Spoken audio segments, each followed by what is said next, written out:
E aí, pessoal, e o caminho do Grêmio, o departamento de futebol, o treinador e essa transição difícil que teremos pela frente. César Cidade Dias falando de Grêmio aqui no YouTube, papo de gremista para gremista. Sem antes, vamos lembrar que a OneXBet está de volta ao canal com uma promoção. Agora, camisas do Grêmio. 3 camisas serão sorteadas, a ideia é até o final do gauchão, com... para quem fizer ali o depósito com o Cidade Dias como código promocional, tá aqui no link, entre ali. Depois faça um print, mande lá para o cesarcidadedias@gmail e vão concorrer a essas camisas do Grêmio. Gente, vamos lá. O departamento de futebol tricolor. O Grêmio tem um caminho pela frente, duro caminho, porque ontem fez a partida, empatou com o Caxias, a gente tira alguns pontos, algumas confirmações, como mais uma vez Breno, mais uma vez Juan, também o Ferreira fazendo um bom jogo. O Grêmio tem coisas boas para tirar da base, o Grêmio tem outros meninos subindo, tá tudo bem. Me parece que essa transição vai ser, com relação à capacidade dos jogadores, algo que possa ser contornado sem muito problema. O que está se falando dos bastidores? São 3 pontos que eu separo. O primeiro deles, o vice-futebol. O segundo, o treinador. E o terceiro, as contratações. Em cima desse ponto é que eu quero discorrer nesse vídeo. Por quê? Não dá para falar no treinador sem ter o vice-futebol. E o que a gente tem de vice-futebol atualmente? Uma sondagem em alguns nomes. Claudio Oderich, já para a reportagem, já negou qualquer possibilidade dele assumir. Marcos Herrmann, de alguma maneira, também colocou que é para ele complicado assumir. E aí eu chego nas informações que dão respeito ao treinador. Porque ao mesmo tempo em que se diz isso, se diz que o treinador está muito bem conversado com o conselho de administração. O Grêmio precisa, e aí eu chego na pessoa de Marcos Herrmann, o Grêmio precisa dele agora. O Grêmio, no conselho de administração, teve Adalberto Praz, vice-presidente, teve Duda Kreff, vice-presidente, teve Paulo Luz, vice-presidente. Todos do seu jeito, todos da sua forma, deram a sua contribuição e a gente aplaude aqui. Só que agora, não tem a figura do técnico Renato, que de alguma maneira abraçava mais do que simplesmente treinar a equipe. Ele mesmo dizia que trabalhava em todos os setores. Pois agora o Grêmio quer mudar essa relação. E querendo mudar essa relação, o Grêmio precisa de um homem forte no futebol, que assuma essa questão e que, mais do que isso, tome para ele essa rédea. O que a gente tem? O Grêmio tem grandes figuras. O Grêmio tem grandes lideranças. É verdade que hoje essa forma de conduzir do presidente Romildo diminuiu muitos dos líderes que o Grêmio construiu nesses últimos anos. Mas, mesmo dentro do Conselho de Administração, o Grêmio tem um homem certo. O Grêmio tem um homem certo, que tem ambições, talvez, para ser ali na frente presidente do Grêmio, e acho que inclusive deve ser, a gente torce para isso, mas que talvez a missão principal dele seja agora. Seja assumir o departamento de futebol no pior momento que a gente poderia imaginar, que é o momento de transição da saída de um treinador de quase 5 anos e que, se não fizer agora, talvez comprometa inclusive o trabalho da gestão aí para os próximos meses. O Grêmio precisa tomar pé disso já. O Grêmio precisa colocar força no homem do futebol. O Grêmio precisa tirar um pouco o presidente Romildo dos holofotes. O Grêmio precisa de Marcos Herrmann.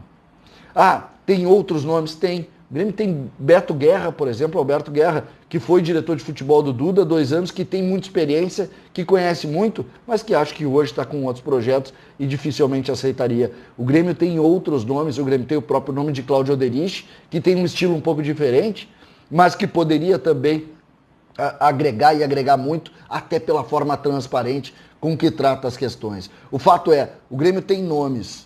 Se eu pudesse colocar um nome aqui, eu acho que o nome é Marcos Herrmann. O Grêmio tem, por exemplo, na transição, 2 dirigentes que estão começando a ascender. O primeiro, Romildo Bolzan Neto, filho do presidente Romildo. O segundo, Kevin Krieger, homem de futebol, conhece futebol, a vida toda transitou nisso, de uma família de gremistas que sempre esteve lá e também conhece muito a política.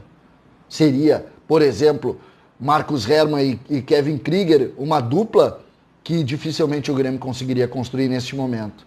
E a partir daí, as coisas vão caminhar, por quê? Porque aí se escolhe o treinador, se escolhe o executivo de futebol e se caminha. O Grêmio precisa se posicionar nesse momento tentando entender isso. Sob pena de botar fora, sim, um trabalho. Teremos dias muito difíceis e eu tenho falado isso para o torcedor. E aí o cara diz, pô, mas se teremos dias difíceis, por que demitiram o Renato? Porque era preciso. Por quê? Porque naquele momento já não se conseguia ter todo o ambiente que se tinha, por exemplo, 2 anos antes.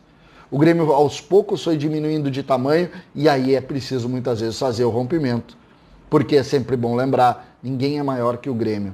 Ninguém é maior que o Grêmio. E o Renato também entendeu, e isso também foi muito publicizado, que ele não estava conseguindo render como deveria render com relação, sobretudo, ao aproveitamento de todos os jogadores. O Grêmio estava jogando muito menos ano após ano.